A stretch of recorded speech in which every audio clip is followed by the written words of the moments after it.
Hello everybody, welcome to a new video. Today I'm reacting to inappropriate moments. Yes, crazy moments that happen at WWE shows. I don't know what's about to happen. I guess things are going to get pretty freaky, to say the least. But let's get into the video. This isn't looking too freaky at the minute. It's just the tag title win of Sami and Kevin.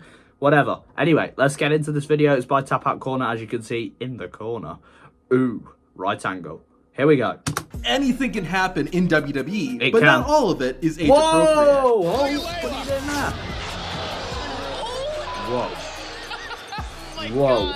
A little... Now, I seriously can't believe Vince McMahon has not gotten more backlash for doing this. During a WWE show in the mid-90s, the company had a young fan named LaToya Johnson act as the guest re-announcer for a match between Diesel and enhancement talent Tommy Angel. However, due to a combination of inexperience and nervousness, LaToya had some trouble.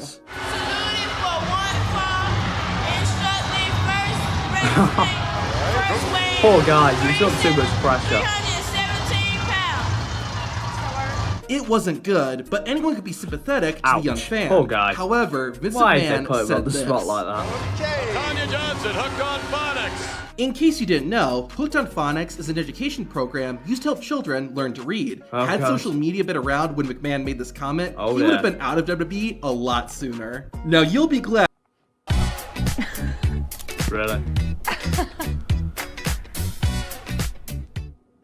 Glad you are not CM Punk in this next clip. Going into the 2011 Royal Rumble match, CM Punk was the leader of Nexus, and he had a really smart plan. Punk had the other members of Nexus protect him, so they would outnumber everyone, and Punk could win the Rumble. It was a good strategy, but it backfired in Punk's face.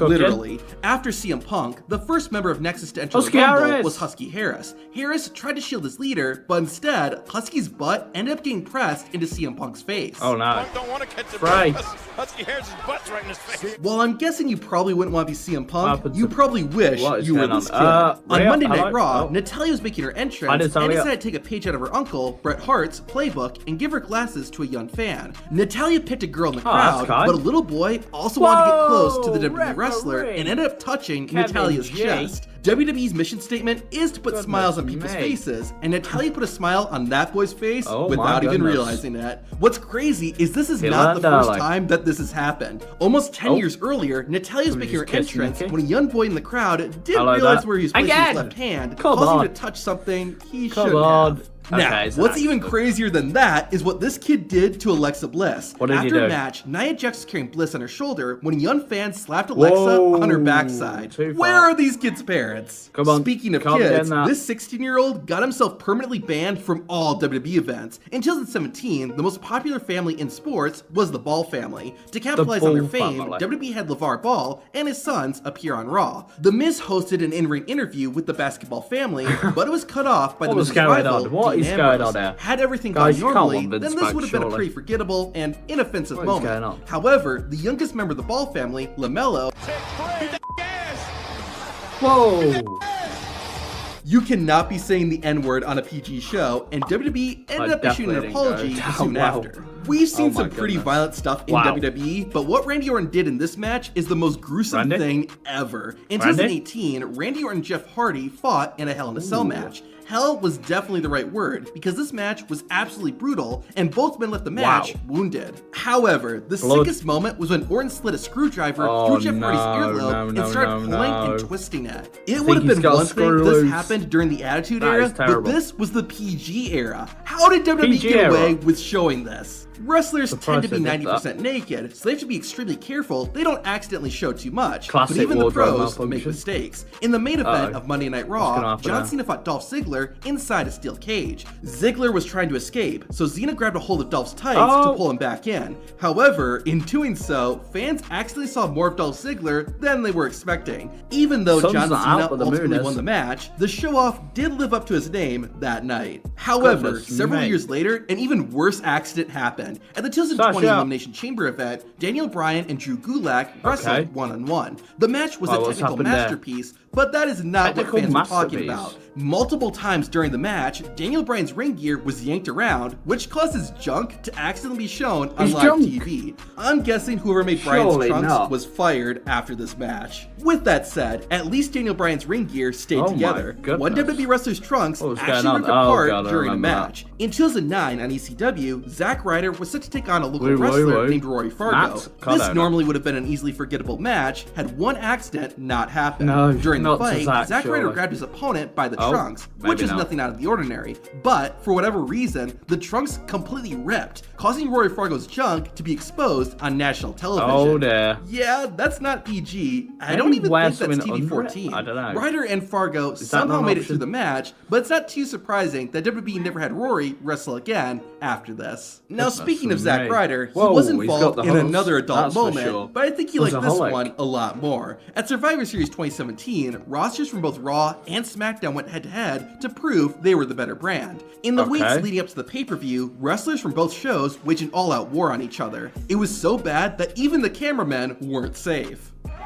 Chairs and equalizers. Oh, man. Oh, gosh. However, in the chaos, something very inappropriate would happen. During an episode of Raw, SmackDown fired the first shot by invading WWE's flagship show. Wrestlers from the blue brand started attacking everyone who's associated with the red brand. Now that I say that out loud, this kind of sounds like gang warfare. Anyways, eventually, the female wrestlers from both brands started fighting backstage. However, Natalya wasn't looking where she was grabbing and accidentally touched fellow SmackDown wrestler Zack Ryder's groin area. Thankfully, human resources didn't get involved, and Natalya later said it was her most iconic moment. However, this next moment isn't joked about as much. At No Way Out in 2012, the Divas champion Layla was set to defend her title against Beth Phoenix. The two had a competitive match, but ultimately, the champion prevailed. However, as Layla was securing the victory, she got a bit handsy and touched Beth Phoenix's chest. Maybe in the Attitude Era, this would not have been a big deal, but in the PG era, it was definitely inappropriate. One of the best parts about going to a WWE show is bringing signs. Usually, people just want to cheer on their favorite wrestler or make a funny joke. However, there have been some inappropriate and downright creepy fan signs, like this one that was directed at Roman Reigns during his match against The Undertaker at WrestleMania. Speaking of The Undertaker, look at the message this fan had for the dead man at Survivor Series in 1997. Or how about this sign directed at the bizarre one, Goldust?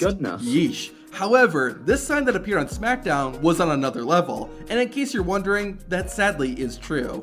But the most infamous of all WWE fan signs is this one from the 1980s, directed at Roddy Piper. WWE fans are a different breed. This cameraman let his intrusive thoughts win, and it probably cost him his job. The Beautiful People were a faction of primarily female wrestlers. The members would rotate, but Angelina Love and Velvet Sky were the two that started the faction and were almost always a part of it. A signature part of their entrance involved Love and Sky posing on the edge of the ring and letting the pigeons loose. Every man watching was thinking the same thing when this happened, but the camera guy actually acted on it. During one entrance, the camera operator decided to reach out and try to turn this into a 4D experience. He tried to play it off, but I'm pretty sure that camera guy was unemployed after the show. Wrestlers have to wear pretty tight ring attires, and they can accidentally reveal a lot. On an episode of SmackDown in 2011, Edge teamed with Kelly Kelly to face Vicky Guerrero and Drew McIntyre. The match had the added stipulation that if Vicky's team lost, then she would be fired. Not surprisingly, the team featuring an 11-time world champion won. After the match, Vicky begged for a job, which got Edge a bit excited. I guess he is called the Rated R Superstar. Even when WWE was TV-14, the F word was a no-no word, and wrestlers weren't allowed to say it around other people. However, anything can happen on live TV, and WWE has gotten hit by a few F-bombs over the years. Alright. However, the most shocking F-bomb in WWE history came from the man who banned the word, Vince McMahon. In 2016, Shane McMahon returned to WWE. His father, Vince, decided to pull a Teddy Long and had Shane go one-on-one with The Undertaker at WrestleMania. Pretty typical WWE stuff. But then, Vince McMahon dropped this. He did. Good, because I have one last opportunity.